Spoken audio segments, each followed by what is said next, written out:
He's got the biggest, the strongest, the warriest boys in all the land. Welcome everybody to my big Ork Army showcase. So, what are we waiting for? Let's get into it. So, in addition to our Ork Army showcase, we also have this month's monthly giveaway. It's going to be open for 2 weeks, so head down to the description down below. And don't forget, in here, we're going to put in a very easy to find secret word. All right, let's go. So the first unit that we're going to concentrate on is, in fact, the Gretchin. What I like about this kit is they do seem to be quite adjustable. So they are a 5-man sprue, but you can make 10 different varieties of them. And I think that works out pretty nicely. There's, you know, lots of variants. They all look pretty gribbly and nasty. They weren't my favourite miniatures to paint, but again, they're small. They are detailed, and it took me more time than I thought to paint them. But overall, you know, they're grots. They're going to die in literally 2 seconds flat. So moving on to something a little bit more substantial, and probably my favourite of this entire army is, in fact, the boys. That's right, we like the boys. They is real good. So, starting off with my big knob. That's right, my boss knob, whatever you want to call him, you know. That guy is absolutely fantastic. Both of them, I think, are full of character. But the one who's screaming, well, I wanted to give him a little bit more detail. So what we've ended up doing is adding like loads of blood details. The first one is actually fighting the salamanders, whilst the other has been fighting the raptors. And the reason why the second one's fighting the raptors is because everything had been primed in Death Guard green, and I didn't have a lot of time to get this army up to snuff after the challenge, so I just covered everything in Arrtx Earthshade. And what do you get when you mix Death Guard green with Arrtx Earthshade? You get either Death Guard or you get the Raptor chapter. If any of you want to paint raptors, there you go. There's the secret to making a good looking raptor army. The actual miniatures, though, are really fun, full of character. You've got like the little tiny creatures on his back there. They're a really nice kit. And obviously these aren't going to be the multi-part orcs. They're going to be coming out with a new codex. Speaking of which, yes, we're getting the new codex. Yes, we're getting some of the new models. So leave a comment down below. What do you want to see me get for my new Ork army? Because this is only the start of my Ork army. We're expanding, and them trucks, they's got my names on it. So the actual boys themselves, I think each boy is capable of making 4 different miniatures, and the pack came with obviously 2 sprues of 10. So by that reckoning, you should be able to make 40 boys. So if you got 2 of these box sets and you only had the orc halves, let me know, did you manage to make them all a little bit different, a little bit separate? I personally have enjoyed building them, and I've really enjoyed painting them. They are so freaking cool. Some of the best miniatures that I've had for any Xenos army. Sorry, Tau, I love you miniatures, but these guys are just stupid, brilliant, aggressive, funny, full of character. Wonderful to paint. Moving on to the next part of our showcase. So as you can tell, we've done our Gretchin, we've done our boys, and now we're onto something a little bit weirder. We's onto that weird boy. You know, the bang heads, because their heads go bang. Now, he is one of the better posed miniatures. Like, I like how dynamic he is. I like that clearly he's making use of the warp. Everything is floating, and I tried to add a little bit of pink glow, but again, I didn't have a great deal of time on him to really go over everything again. He probably needs a few more hours to really get him to where I'm really, really happy. But just for the time being, like, I like how bizarre and crazy he looks. He does look like he would be a loner, unless, of course, you're a snakebite. In that case, he's like everyone's greatest friend. But yeah, he's a really cool mini. I like his rule set a lot as well. I like the idea that the more boys he has with him, the more likely he is to explode. Like, I know this is also, you know, the last edition's rule. I hope it stays in for 11th. It's just fun. It's a little bit silly. Yeah, freaking ace. So next up, we have And it's not one, it's two miniatures. It is, of course, the Painboy. That's right, if you got a problem, who you going to call? Not the Painboy, because he's going to mess you up. So when I was painting him up for the challenge, he was such a detailed miniature, and I wish I had more time to touch up on him. Even now, there's certain pipes that I've not done, even like his bandages and stuff I need to do more on. And his scarring as well, because you'll see he's got a new arm, he's got new fingers, he's got, like, you know, so many surgeries that he must have tested on himself. But the main thing that I couldn't do in time for him that I wanted to do that I've done now is actually put the blood on the apron. So that is such a fun little detail. Like, he's just been operating. There's like a smear mark where one of the boys has been like, no, I don't need your even the goop in his little goop dispenser is pink. Although I did miss a trick, and I'm going to go back and do it. There needs to be like a little like leftover blood on the needle, because nothing is more hilarious than this Ork just having no sanitation. Literally just going between one and the other, just going plunk, plunk. Yeah, you can have some pink juice. Here's some pink juice for you. Oh, you're looking pretty bad. I know who I'll bring. My special token slash my little, what do they call these boys? They got a name on here, and it should be here. What's he called? Orderly, that's right. See, these are useful sometimes, even if the rules get outdated within 4 weeks. So we've got the Orderly as well. The Orderly as well, just covered in blood. Yeah, really cool miniature. Funnily enough, his leg snapped when I first built him, because it's only a tiny leg with the stand in there. So I did have to glue that back on, but solid as a rock. And that was sittable plastic glue, so, you know, they're not actually that bad. Now, moving on to one of my favourite, and to be fair, his opposite was also one of my favourite in the Armageddon box. So, to showcase that we is in the big war, we has got the Bannernob. That's right.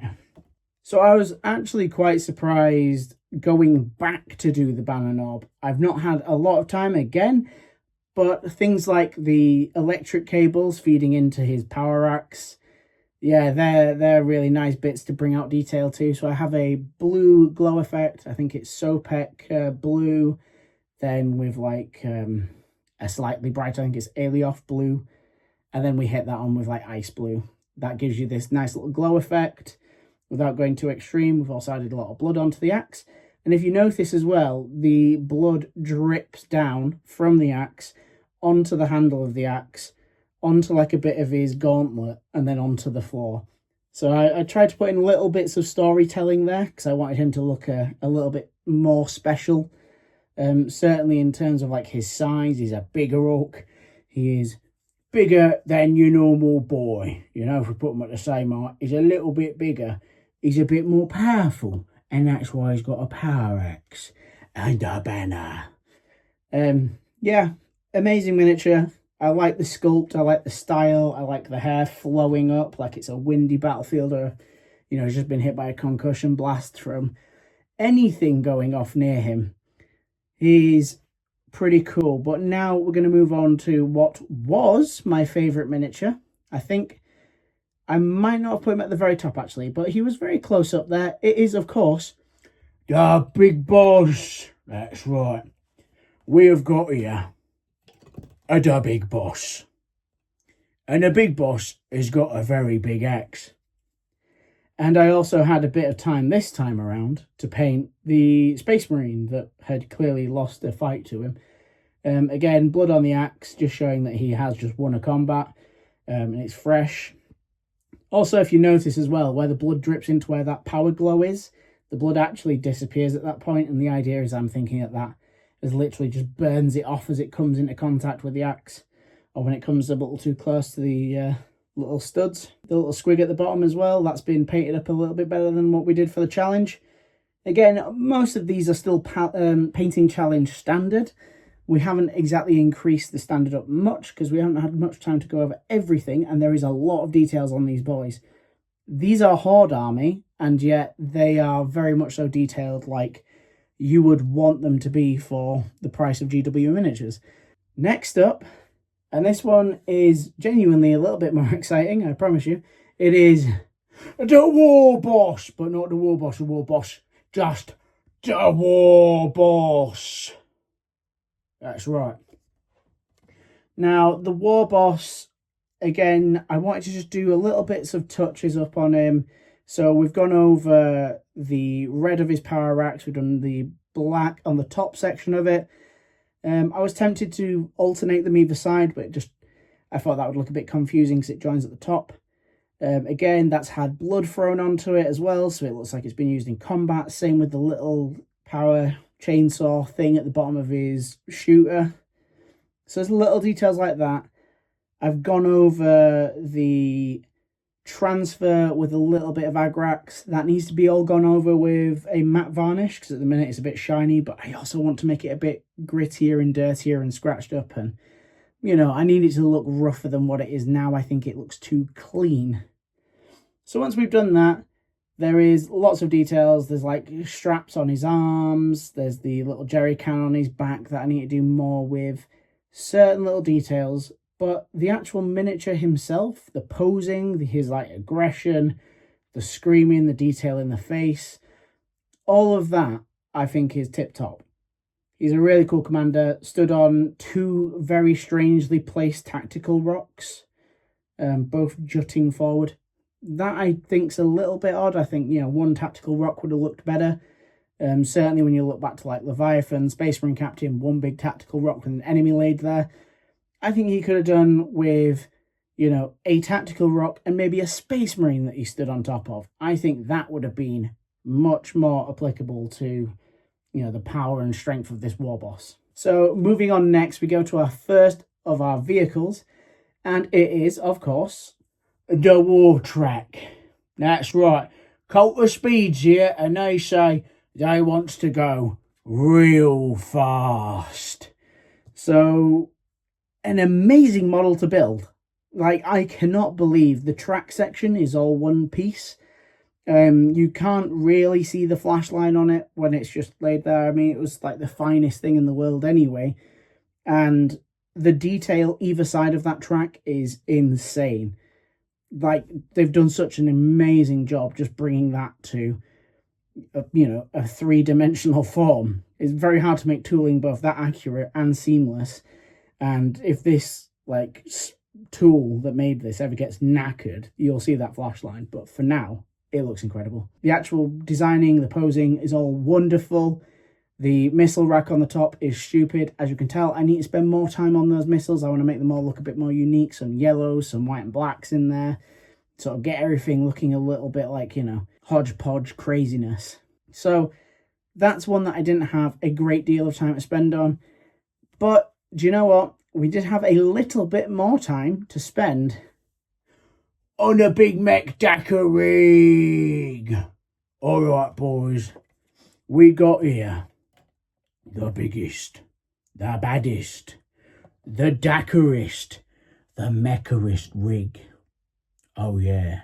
This is a really awesome miniature. Again, I think between the Wartrakk and the sure, why not? And the Big Mac Dakkarig, I had an hour to spend on both of them. Not each, together. So they got like rapidly dry brushed and things like that, just to try and cheat my way through the process. This time around, we've fully painted up the red on the knee pad. We've done the oil barrels. We've done the barrels that he stood on, not the rounds. I did forget about those. We've also done the V6 engine in the back. That's right. It's only a V6, not a V8 like the new war trucks. The new trucks have all got V8s. Last of the V8s, mate. Do you remember that film? That's right. Not a didgeridoo.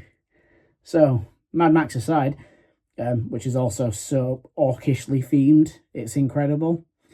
Yeah, I really enjoyed painting this miniature. He is not glued, and yeah, that demonstrates it better. Very wobbly. Sorry to touch your tip like that. But yeah, it's a brilliant miniature. Crazy looking. Only the Orks could get away with this kind of a machine. And I kind of look forward to spending a bit more time making the paneling look a bit more special, stand out, working on like the base that he stood on, a little bit more details about him as well. Again, I want my Ork army to not look like a horde army. I want them to look like they're painted well, but doing so with techniques that you can do quite quickly. So if you want to see how I painted my orcs, head over to the 48 hours to paint the orc half of the Armageddon box, which is right here or here. I'm not entirely sure which side it pops up on, but head over to there. That is a really fun challenge where I got through them all in a grand total of 48 hours. It was crazy. Everything but the basing, which is another thing that I had the time to do, was to get all the bases done on these miniatures. So that probably took, I'm going to say, about 5 to 6 hours. It was a lot of time to go through, paint everything up, paint the rims, go over with like the little grass studs in like the character miniatures. I've not done it for the Ork Boyz yet. Paint the rocks separately, paint the rounds that have been dropped. There's lots of work that's happened since that painting challenge, but there's still a lot of work more to do. We also have our free miniature that I got from a Warhammer store, my local Warhammer store, and he's basically going to be my runt herd. So my grots can run without one, but I only have 10 grots. It's the same points, I'm pretty sure, to have 10 grots with a runt herd and 10 grots without one. So we've got one. That's what he's going to be. I think he was originally a beast snagger boy, something like that. I don't have the Ork Codex yet, but I am getting that when the new one drops. Because no, I'm not crazy enough to get the old one. But we're not done just yet. But before we do, I think it's time I give you the secret password for our monthly giveaway. And the password is Orks. O-R-K-S. But before we head off, we have one last thing. One of my favourite characters that I have ever painted. Characterful. Aggressive. He's the biggest. He's the baddest. He's the prophet of the war. That's right. I'm talking about Ghazghkull Thrakka. Yeah, he is one of my favourite miniatures. He's insane to paint. I did a 12-hour challenge, which is one of these sides here, to paint him up. I had enough time to do a great job on him, not the best because I couldn't do all the details. So what have I done since? Well, we have the checkerboarding now that is on his shoulder pad. We have the checkerboarding that goes from a nice red to a black with a gradient across his back of his power claw casing. His metals have now been rustified a bit, and his power claw has been bloodied to holy heaven. That is an absolute insane amount of gore that is on there. Like, he's just been going around Space Marines going, fun. I'm just going to squish you, roomies. I'm just going to squish you and rattle off some rounds. He's amazing. Like, I could just see him being the most fun character in the world. Also, his jaw protector, that thing that they have, that has been checkerboarded as well. So there's lots and lots of details that I put onto these miniatures. They all look amazing. I'm so happy with all of them. Now, the new Ork Codex is coming out very soon, and I am going to be picking it up. So please let me know down below what I should be getting for my Ork army. I already want a battle wagon. I've already been told that I need to do one as a conversion. If you want to see me do an Ork conversion with a Lehman Russ battle tank, let me know down below, because I'm willing and able. So, thank you all for watching. Thank you all to my Patreons. Without this, I couldn't run this channel. You've helped me in clutch moments. I thank you all so much. If you want access to our exclusive Discord, as well as an additional automatic entry into our monthly giveaways, head down below, head to our Patreon, go check it out. You get access to ad-free versions of our videos, but also you help support this channel, and it means the world to me. Thank you so much for watching, and I will see you all in the next video. Goodbye for now.